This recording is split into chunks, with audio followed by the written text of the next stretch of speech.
سوال ہمارا، جواب آپ کا میں سوال ہے وہی جو آج سارا دن، کل رات سے آج سارا دن لوگوں میں زیر بحث رہا، اور وہ سوال یہ ہے کہ سیاسی لڑائی کے لیے مسجد نبوی کا استعمال۔ لوگ کافی دکھی ہیں، مجھ سمیت ہم سب بھی افسوس کا اظہار کر رہے ہیں کہ اس طرح کے واقعات کے بارے میں یا اس طرح کی حرکات کے بارے میں کوئی سوچ بھی نہیں سکتا۔ سب سے پہلے یہ سمجھنا ضروری ہے کہ ہم اس پہ غمگین کیوں ہیں۔ ہر کام کی، ہر حرکت کی، ہر بات کی، ہر فعل کی ایک جگہ ہوتی ہے۔ کبھی ایسا ہوا کہ ہم نے کسی کے جنازے میں جا کر خوشیاں منانا شروع کر دی ہوں، یا کبھی ایسا ہوا کہ کسی کی شادی میں جا کر ہم نے فاتحہ پڑھنا شروع کر دی ہو،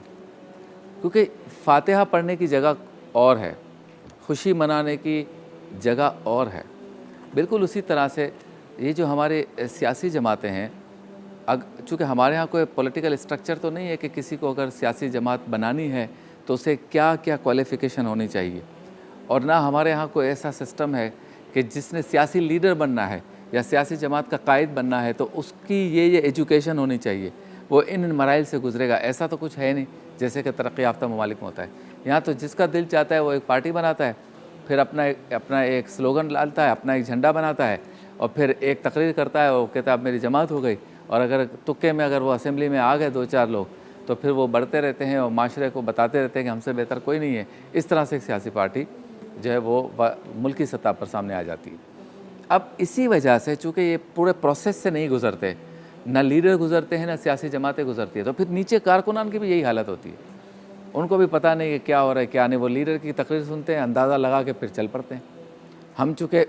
کراچی کے رہنے والے ہیں تو ہم نے یہ چیزیں 1986 سے کراچی شہر میں دیکھی ہیں۔ مختلف سیاسی جماعتیں آئیں، انہوں نے جس طرح سے یہاں پہ تباہی مچائی، مختلف گروہ آئے، کرمنل گروہ بھی سیاسی بن کے آئے، اور جو اس شہر نے تباہی دیکھی ہے پوری دنیا جانتی ہے۔ ہم نے بہت سفر کیا ہے، میری ماؤں نے، بہنوں نے، بچوں نے، نوجوانوں نے، بزرگوں نے، یہاں ہڑتالیں رہیں، یہاں بوری بند لاشیں ہوئیں، یہاں بھتہ خوری ہوئی، جہاں پہ آگ لگی، نفرتیں پھیلائی گئیں، اس وجہ سے کہ جو سیاسی جماعت یہاں پر قابض ہوئی یا وہ اقتدار میں آئی یا اس نے پاور حاصل کیا، وہ کوئی اسٹرکچرل، کوئی ایسی چیز اس کی بنیادی طور پہ مضبوط نہیں تھی، نہ کوئی ایجوکیشن تھی، نہ کوئی کرائٹیریا تھا، نہ کوئی پروسیس تھا کہ جس سے گزر کے آئے۔ ایک نعرہ تھا، اس پہ ایک بھیڑ بنی، اور بھیڑ جو ہے وہ جماعت بن گئی، اس کے بعد سارے کے سارے لگ گئے اس کام پر۔ مسجد نبوی میں جو کل کا واقعہ ہوا ہے وہ اسی بات کی طرف میں دوبارہ آتا ہوں کہ ہر چیز کی ایک جگہ ہوتی ہے۔ مسجد نبوی یہ پورا حدود حرم ہے، اور اس کو علماء کرام نے ڈیفائن کیا ہے کہ صرف روضہ رسول اور اس کے اطراف میں نہیں، بلکہ یہ پورا ایریا جو ہے مسجد نبوی کی جہاں جہاں حدود بتائی گئی ہے،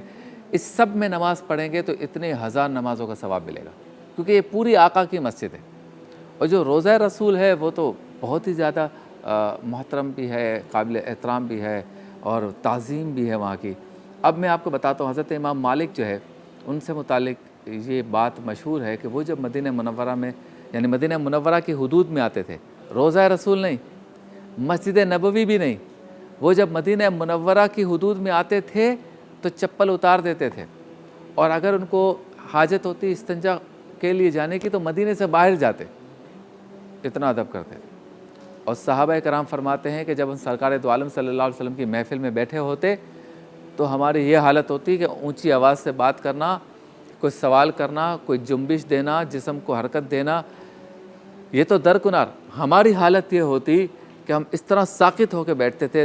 سرکار دو عالم صلی اللہ علیہ وسلم کی محفل میں کہ گویا ہمارے سروں پہ کسی نے پرندے رکھ دیے ہیں، ہم ایسے بیٹھے ہوئے ہیں۔ یہ صحابہ کرام فرما رہے ہیں۔